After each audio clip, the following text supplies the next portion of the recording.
Welcome to this tutorial video. The goal of this video is to show you how to re-enable Finalised Smart Sticker protocols.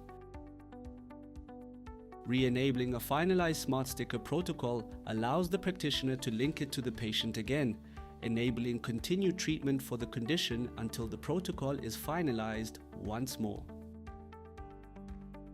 In this tutorial video, we will start on the diary screen.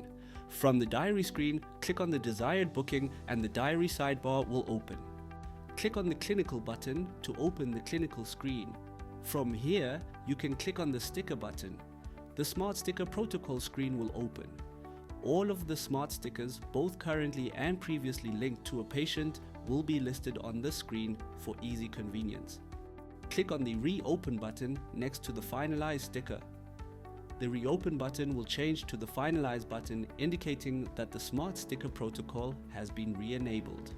Click Save to exit the protocol screen and the Smart Sticker will be enabled.